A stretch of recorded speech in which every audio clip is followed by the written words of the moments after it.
Aileen Wuornos, née à Rochester le 29 février 1956, est une tueuse en série et prostituée surnommée la meurtrière de l'autoroute. Sa vie a inspiré le film Monster, 2003, dans lequel le rôle d'Aileen Wuornos a été interprété par Charlize Theron, qui a remporté un Oscar pour cette performance, tandis que Christina Ricci a joué le rôle de Tyria Moore, nommée dans le film Selby.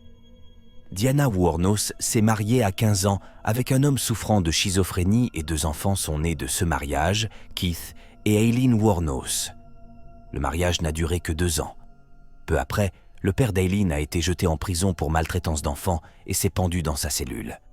Alors qu'elle n'avait que 4 ans, elle et son frère ont été confiés à leurs grands-parents, mais même là, les enfants n'ont pas pu bénéficier de conditions de vie particulièrement stables, car leur grand-père était alcoolique.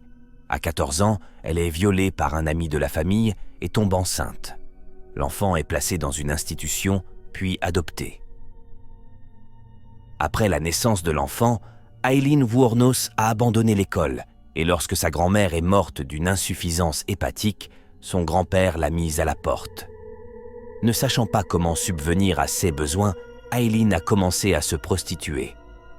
En 1976, alors qu'elle avait une vingtaine d'années, elle a épousé le riche Louis Gratzfeld, âgé de 69 ans, mais le mariage n'a duré que 9 semaines. Aileen ne l'avait épousé que pour l'argent, et comme elle avait reçu $10 000 de la compagnie d'assurance lorsque son frère était mort d'un cancer de l'œsophage, elle décida d'annuler le mariage. La vie d'Aileen se poursuit comme d'habitude, entre un client et un autre pour survivre et avec une profonde tristesse à l'intérieur d'elle. Elle envisageait même de se suicider lorsque, dans l'intention de dépenser les 5 derniers dollars qu'elle avait en poche dans un club, elle rencontra Tyria Moore et peu de temps après, ils emménagèrent ensemble. C'est Aileen Wuornos qui subvient à leurs besoins grâce à sa profession de prostituée. Cette histoire d'horreur commence en novembre 1989, lorsque Aileen Wuornos revient au domicile de sa compagne, Tyria Moore, avec la voiture de sa première victime. Elle dira plus tard à Tyria qu'elle a tué l'un de ses clients qui avait tenté de la violer et qu'elle a volé son véhicule. La voiture appartenait à Richard Mallory et son corps a été retrouvé le 13 décembre de la même année dans une forêt près de l'autoroute, mais les enquêteurs n'ont trouvé aucune piste à suivre. Le 5 mai 1990, elle a assassiné un client de 2 coups de pistolet de calibre 22 et lorsqu'ils ont retrouvé le corps, ils n'ont pas pu l'identifier en raison de son état de décomposition avancé. La 3e victime est un certain David Spears, un chauffeur de camion tué de 6 balles de calibre 22. Lorsque l'inspecteur Orange a examiné le camion du meurtrier, il n'a trouvé aucun indice, mais le rapport d'un criminologue a révélé 2 choses. Le meurtre ne semblait pas être une tentative de volume et le meurtrier était probablement une femme. Le 6 juin, il découvre le cadavre de Charles Carskadon, un éleveur de bétail qui a été abattu de 9 balles de calibre 22. Une autre personne, Eugene Burness, est retrouvée morte le long de l'Interstate 75, et cette fois, l'enquêteur Tom Muck, trouvant des similitudes entre les différents crimes, évoque un tueur en série. 2 autres meurtres ont suivi et la police, qui a mis en place une task force, a élaboré un profil pour reconstituer le mode opératoire du tueur en série. Pour la première fois, il a été suggéré qu'il pourrait s'agir d'une prostituée qui tue ses clients de sang-froid.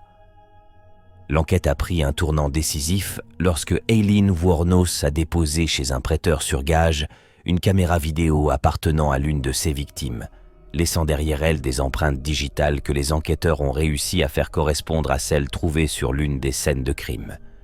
L'arrestation a eu lieu lors d'une fête de motards et l'accusation portait sur le port d'une arme illégale.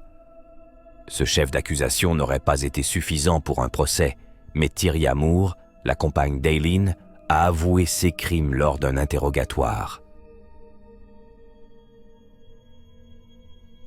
En l'absence de détails décisifs, les policiers ont demandé à Tyria Moore de parler à Aileen au téléphone afin de l'inciter à se trahir.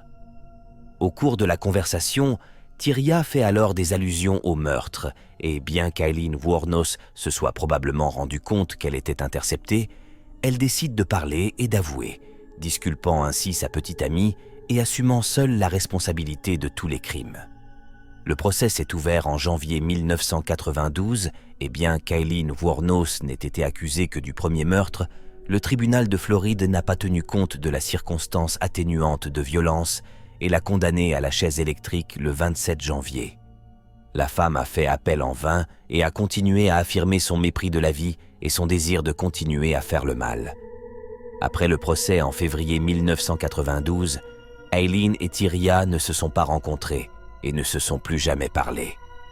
Aileen Wuornos a été exécutée par injection létale le 9 octobre 2002 après 12 ans d'emprisonnement.